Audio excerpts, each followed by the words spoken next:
What's up, everyone? Welcome back to the podcast. I'm Ella, and this is. Everett. And this show is where we talk about fishing, funny stories, tips, and everything outdoors. Whether you fish ponds, lakes, or the ocean, you're in the right place. Today's episode is all about fishing stories, gear that actually works, and mistakes that we've all made. Let's get into it. What do you think was the best fish you've ever caught? I think I was fishing at my uncle's pond, and it's private, but I caught one. It was with the crawdad, and yeah. All right, now the best fish I've ever caught, I would say I was fishing a neighborhood close to my house, and I was just like casting. I was about to go to a soccer game actually, bike there from the pond, and I was just casting around. I had a little pink little grub on type thing, and I had a bullet weight and everything. And then I casted it, and I was like, "That's a big fish." And I started reeling this thing in. It was right on the bank. I casted it. I reeled it in. Say the bank is here. I caught that sucker right there. I just had to flip it over, and then yeah, it was in the end like a 5.7 pounder, and that's the best fish and the best fish story of my life. What is the best fish you've ever lost, but you really, really wish you caught? So I was fishing at a pond near your house, and I was just casting, doing with a spinner, I think. I think you had a crankbait. A crankbait. And I saw a rock. It it looked like there was something there, so I casted by it. And took a couple casts there, and I felt a massive bite, and I forgot to um, hook it, and it came loose, and that was sad. Yeah.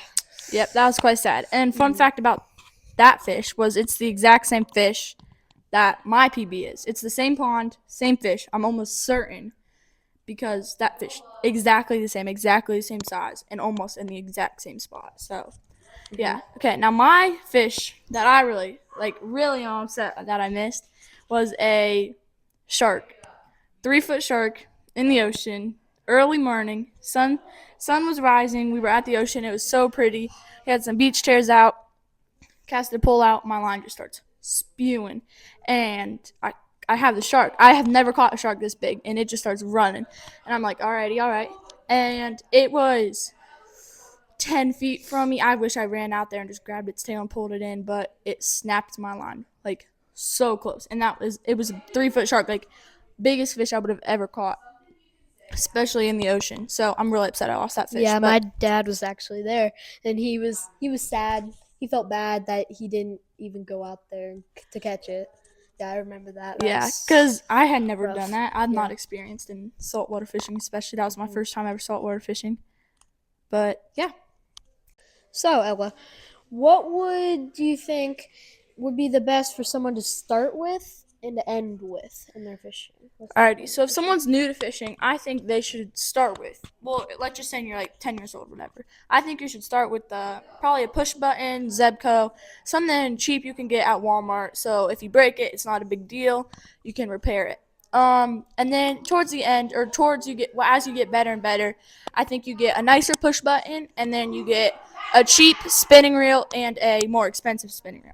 So you just go cheap Zebco, push button, get a little nicer push button, and then once you're good with that, you get a cheap spinning reel so that you can practice with that all you want before you get to that nice spinning reel that you can fish with for as long as you want, and that's a really good pull. And then you can also just keep getting better, get a cheap bait caster, learn it, and then get a nice bait caster.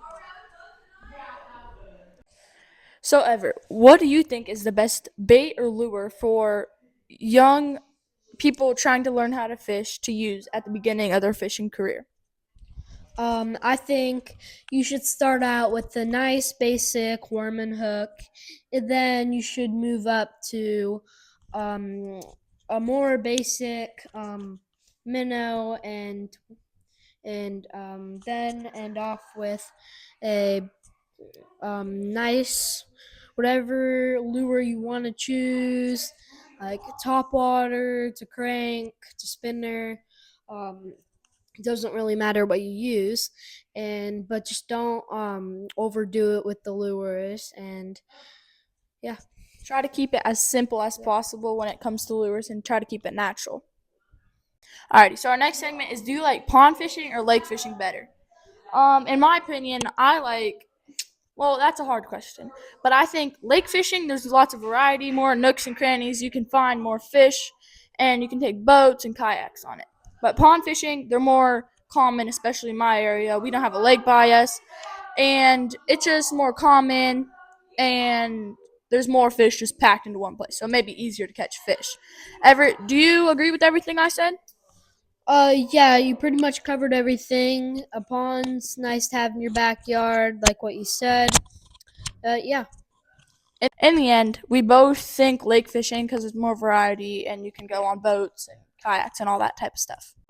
So this next segment is going to be: would you rather do sunset or sunrise?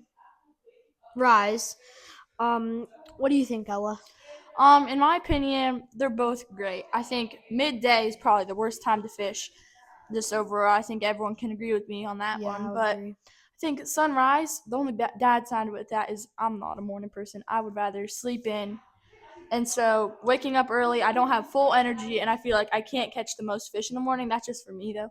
And at the evening, I'm normally not too busy, unless I have sports. So I feel like evening fishing is more for me because I just have more time, and I think the fish are more active because they're, I don't know.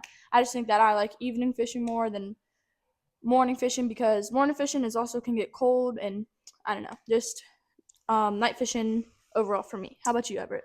Yeah, for me, I think I'm a morning person. I just like wake Ooh. up in the morning and I'm like, it's time to fish. Yeah. Yeah, I feel that too. I I feel also like, like the sunrise yeah, and I feel like I always want to fish, and it's like pretty so, cool. but Yeah. I'm pretty tired in the Yeah. morning, and I feel like I not to my full ability in the Yeah. morning. One is going to be, what's the weirdest fishing story or experience that you have experienced? Everett, do you want to start us off? Yeah, sure. So the weirdest fishing story I've experienced is I was actually at Ella's pond, Ella's neighbor's pond, but yeah, I cast my pole out. I got stuck on a stick, but it turns out Ella caught the bass that was on that stick, and but she couldn't. She caught it with the cricket. So pretty much, I Yeah. caught a bass in the day. The lure was still in its mouth. I literally cut it all out. There was just like half a treble hook in there. It was impossible to get out. Trust me, I never do that. And pretty much, I feel really bad. But the bass got stuck on a stick because there was some fishing line on the stick, not for me, different person. And so that bass was attached to that stick. And then pretty much earlier in the day, me and Everett went fishing, and And yeah, and I caught the stick that had the bass attached to the stick, and we saved the bass life. We eventually got the the lure lure out, out, yeah. and So we he let it caught a release it. stick, the same stick the bass was attached to, and we got the fish and the stick and the old person's line and the guy's lure, the old person's lure. Yeah. It was not me fishing there. I It was we don't know what actually it the neighbor's is. friends. But my weirdest fishing story, which that was probably mine, but my second weirdest Mm. fishing story was, we were at like a pond neighborhood, kind of. It's just a bunch of ponds, and it's like a lake, but they're all just separate little ponds. Creek runs by it pretty much, and we were just fishing. We were on a dock. We were just catching bluegill. It's a really overfished pond overall, but there was a something. We thought it was a big bass at this point, swimming like under our dock, and we were like so confused. It swam. It was just chilling under there, and we were like, "What was that?" Everett takes his pole with a lure on it, gets it out of there. I have a net and I just scoop it up. In the end, it was a rainbow trout, We're all beat up. real beat up, bleeding. Mm-hmm. I mean, I felt bad for it. I got a quick picture with it. It was big too. I'm not joking, this big. I'll pop a photo on the screen. Pause it real quick. Editor, I just had to pause that real quick. The photo should have popped up. That was the trout. I flipped it. The war scars were on the other side of this photo, so you couldn't really see anything. But then I put it back in the water, laid there. I mean, I did everything I could try to get that thing alive. It laid there. And then we look away. We look back. This And trout had swam away. It was just gone. We didn't see it swim. It was just gone. I like looked for it like for a while, and we could not find this trout I anywhere. was so confused. Also that day, we caught this really little bluegill, and there was a pelican, I think it's called, where they have that big Oh beak yeah. with the thing. And we went and fed the fish to the pelican, which was pretty cool. Yeah.